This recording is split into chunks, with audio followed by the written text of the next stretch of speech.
Razor is considered one of the most powerful 4-star characters in Genshin Impact. He's extremely satisfying to play, especially considering how his elemental burst ability drastically enhances capabilities to deal large amount of damage over long periods of time. The fact that his elemental burst increases his normal attack speed considerably really make this character unique and extremely fun to play. It's hard not to imagine yourself in an anime when using the elemental burst, using the Kaioken, Bankai, or Susanoo as you tap into this overpowered ability. In this guide, I will focus on more physical DPS build since that is what he is best for, considering how well he synergizes with physical damage because of how his elemental burst is designed. I will also go over all of his abilities, talents, constellations, stats priority, weapons, and artifacts, as well as cover some of the amazing team comps you should aim for when playing Razor. I'll also share some tips on how to maximize his combat effectiveness and to have an insane uptime on his elemental burst. Before jumping into Razor's in-depth kit, do know that Razor does not play very well with others, and will also be a very bad choice to play as a secondary role in your teams, considering how he has been designed. He needs as much of the spotlight as possible to manage his electro sigils. Additionally, his elemental burst does not carry over to the next character. Now for Razor's abilities. Razor's basic attacks are considered extremely important, as the most optimal way to build Razor is with physical damage. These attacks are considered your bread and butter and should always be the first time that you will level up. An important gameplay tip when using Razor, if you wish to maximize your damage per second, is to perform 3 consecutive basic attacks and to either dash cancel your 4th hit, as the charge up time is pretty slow.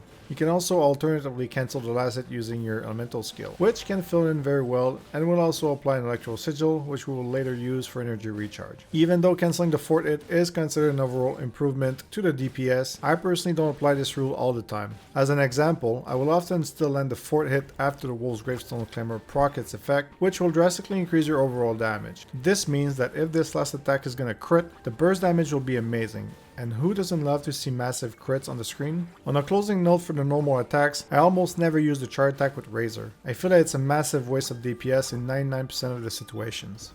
Razor's elemental skill, Claw and Thunder, is very versatile and can be used differently based on the scenario you face. This elemental skill deals electro damage, and if using the press version, it will have a small cone area of effect and will also provide an electro sigil. These sigils increase your energy recharge bonus by 20% per sigils, and you can have up to 3 of them at the same time. Each time you acquire a sigil, it refreshes the duration of the previous sigils back to 18 seconds. This way, you can increase your energy recharge bonus by up to 60% just for having 3 electro sigils on you. These sigils look like electro orbs floating around the Razor. Now, when you hold your Claw and Thunder elemental skill, the ability will have a wide area of effect radius and will also deal significant damage compared to the press version. It will also absorb all active electro sigils and will fuel Razor with 5 energy per electro sigil absorbed. A quick note, Razor's elemental burst requires 80 energy. The press cooldown of Claw and Thunder is 6 seconds, while the hold cooldown is 10 seconds. A quick special note, you may want to use your hold version when surrounded by multiple enemies. Also when facing flying enemies, such as the water birds in the Ascended encounter, the hold version of this ability can actually hit them, even though they are flying. Fang. Razor's elemental burst is probably one of my favorite abilities in Genshin Impact. Razor becomes imbued by the Wolf Within, drastically increasing his overall power for 15 seconds. During this time, the Wolf Within will swing alongside Razor's normal attacks, thus dealing electro damage. The transformation itself will cause nearby enemies to take electro damage. Lightning Fangs will also drastically increase Razor's attack speed, making him extremely fun to use as he wrecks everything using his massive claymore and claws. At level 9, the attack speed bonus increases by 39%. I repeat, 39% on a claymore user. Let that sink in for a minute. This elemental burst also increases Razor's resistance to interruption, which is quite practical. Am I the only one that hates to get staggered mid-animation? Probably not. Finally, while in this powerful form, Razor will be immune to damage inflicted by electrocharge status. Do note that this does not mean that you are immune to electro damage. You will also gain a high amount of electro damage resistance for the duration of Lightning Fangs. At level 9, we are talking about 80% resistance. In the end, this elemental burst has a 20-second cooldown and is going to be pretty common when playing Razor to have all of the energy back even before this amazing form expires and thus waiting on the cooldown. Now for the passive talents, his first talent is Awakening. It decreases Claw and Thunder's elemental skill cooldown by 18%. Also, using Lightning Fang, the elemental burst, resets the cooldown of Claw and Thunder. This helps make Razor even more bursty. His second talent, Hunger, increases energy recharge by 30% when Razor's energy is below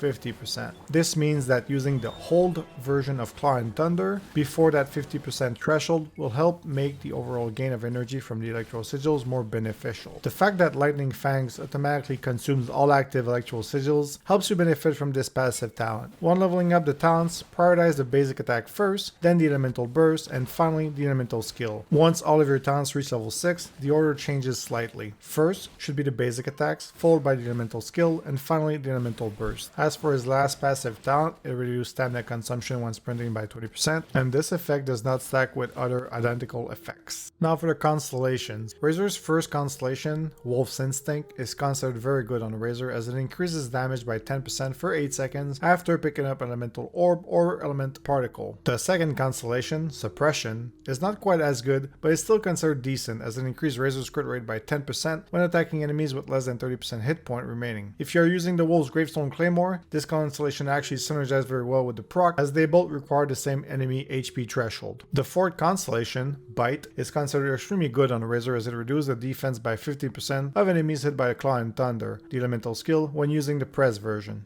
This effect lasts for 7 seconds. This constellation is going to be especially useful when facing enemies such as Rune Guards and Rune Hunters, which have tremendous amounts of physical defense. The sixth constellation, Lupus Fulguris, is insane. Razor's Claymore will charge up with electro damage every 10 seconds. Using a normal attack will unleash lightning for 100% of Razor's attack. Now since I'm a pro at maths, this can occur 6 times in a minute. That's a lot of extra damage. Using Claw and Thunder while Lightning Fang is inactive will cause Razor to also receive an electro sigil. The primary stats that you will be aiming for to build the ultimate Razor are as follow. Physical damage, crit rate, crit damage are all extremely important main stats. They are your bread and butter. Flat attack and attack percentage are also very important. Even elemental mastery is considered good. I would personally avoid energy recharge, HP, and defense. On the Sense piece, you will most likely want an attack percentage main stat, while on the Goblet, you will definitely want a physical damage bonus main stat. Finally, on the Elm, you're going to want crit damage. Artifact substats are going to matter a whole lot for Razor, and will require a significant amount of time to farm those best in slot stats. A perfect artifact piece would roll as follow for a Goblet. Physical damage main stat, crit rate 3.9%, crit damage 7.8%, attack percentage 5.8%, flat attack 19. It could also be considered to be alright to have 23 elemental mastery instead of, let's say, the flat attack or the attack percentage. For the weapons, Razor's ultimate weapon in first position is going to be the Wolf's Gravestone. It is going to be your best in slot 5-star weapon with the current weapons available in the game. This weapons increase attack percentage by a significant amount when leveled to 90. and also has an amazing refinement rank effects. The first effect being a flat increase to attack percentage, and the second increasing the party's attack percentage by a huge amount when attacking an enemy with less than 30% hit point. This effect can only proc once every 30 seconds and it will last for 12 seconds. You will see a howling red wolf head when this effect will proc. This means go time. Use that ultimate for some massive damage. Now currently in second position is the Skyward Pride. It is going to be your second best option even though the weapon has energy recharge as a stat on it. The main reason why it's still going to be a viable weapon is because it is a 5-star weapon, and once it is level 90 it will still offer a high amount of base attack, which is a vital stat. Now the weapon refinement rank will also increase all damage by a significant amount by default. The Vacuum Blades can also be a useful effect after using normal or charge attack shortly after using your elemental burst. Now in third position, we have a tie. We have 3 different weapons that are going to be in this category. The Prototype Aminus, the Serpent Spine, and the Black Cliff Slasher. The Prototype Aminus is going to be the best free-to-play options for users that are either very low spenders or are going with a free-to-play experience. This weapon can, with time, be refined to level 5, which makes it one of the more viable options. The attack percentage of the weapon will synergize well with the build, and the on-hit effect from the refinement rank will also add some bursts and small AoE every 15 seconds. The Black Cliff Slasher is another interesting option, but maybe more interesting to users that will be able to bring it to a refinement level of 3, which could require a significant amount of wishes. The crit damage found on the weapon can go a long way, assuming that you already have a high amount of crit rates coming from your artifact substats. The refinement effect is also considerable, but do keep in mind that it acts as 3 independent stacks, and as such will require a large number of enemies to consistently refresh the stacks. As a reminder, this weapon can be acquired in Paimon Shop. shop. As for the Serpent Spine, it is considered a risky option because of how the refinement rank behaves. You will gain a damage increase from maintaining 5 stack, but could also make some of the harder areas of the game, such as Abyss Floor 12,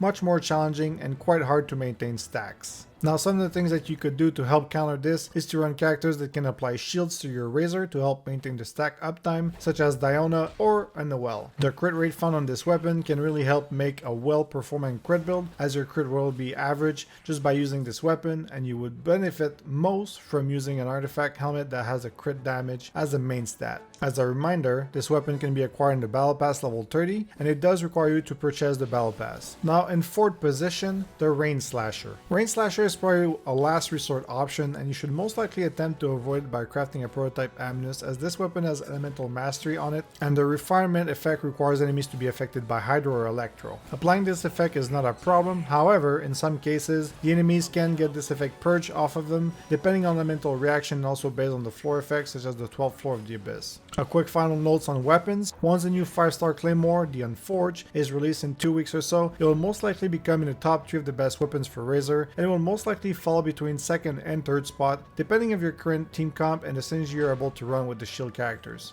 Now for the artifact. 4-piece Gladiator will most likely be your best option to build the most powerful Razor. Using basic attacks is your bread and butter with Razor, and you'll benefit tremendously from using this 4-piece set, assuming the main and substats are good on the pieces. Remember, you only need 4 pieces of the set. The 5th artifact piece could be from a different set. I'd recommend this piece to either be the Goblet or the Helm, considering how hard it can be to roll physical damage or crit damage as a main stat. An alternative could be 2-piece Gladiator and 2-piece Bloodstain. It could be a very good option, assuming that you do not have a good 4-piece set of Gladiator, assuming that your main stats are better on the Bloodstain set. The bonus 25% physical damage from the 2-piece Bloodstain could definitely be of use when fighting the hordes of Hillicurls. Another option would be 4-piece Retracing Bolide. This 4-piece set would be a viable option, especially if you own the Unforged 5-star Claymore, or if you use the Serpent Spine Claymore, assuming that the rest of your team comp is able to support your Razor with sufficient amount of shields to benefit from the 4-piece effect. Do note that you will lose a tremendous amount of value if you are unable to maintain a shield effect on Razor if you are using this 4-piece set. Finally, if you want to build an Electro Razor, you could consider trying either the Thundering Fury or the Thunder Suitor sets. I personally do not recommend these 2 sets, as I feel that Razor has not been designed to be played in this manner, and you may end up losing a lot of overall DPS, even though some of your abilities could seem burstier. For the team comps, there are a lot of things that you can do, but there's also a few things that you shouldn't do. First of all, as previously mentioned, Razor shines the most when used as a main DPS. He doesn't play well with others, as you'll end up losing team value when Razor is benched. Avoid using Razor in teams where you're already using Luke, Klee, Keqing, Changyun, and Baidu. While some of these can be considered acceptable, you will most likely benefit much more from using other characters in your team with Razor. Some of the characters that synergize especially well with Razors are the following: Xiangling, Chi-Chi, Barbara, Diona, Xingqiu, Fischl, Kaya, and Mona. We also expect Zhongli to synergize very well with Razor because of how his Petrify ability will work. Depending on the rest of your team, characters such as Jean, Child, Venti, Sucrose, Ningguang, and Bennett could also play a considerable role. Do note that while Bennett is considered an amazing support, I feel that his synergy with Razor feels a bit more limited because of how Razor's elemental burst works, as it has a long duration and it's not an instant huge burst ability. As for a few tips, your ideal combat rotation will often require you to acquire your electro sigils as fast as possible by using your elemental skill Claw and Thunder. You ideally want to use your old version of Claw and Thunder when you're under 50% energy recharge to benefit from the bonus from Hunger. Also, do keep in mind that whenever you're going to use your ultimate, all of your electro sigils are going to be consumed by default. As previously mentioned, you'll also most likely want to animation cancel all of your 4th basic attack, either via dash cancel or using your E ability. Finally, keep in mind the iframes, aka invulnerability frames, when using your elemental burst. This split second can save your life if timed properly to avoid massive damage from an enemy attack. I hope that you guys enjoyed this guide. Feel free to ask any questions or share any feedback you may have, and we'll do our best to get back to you. Thank you for watching, guys.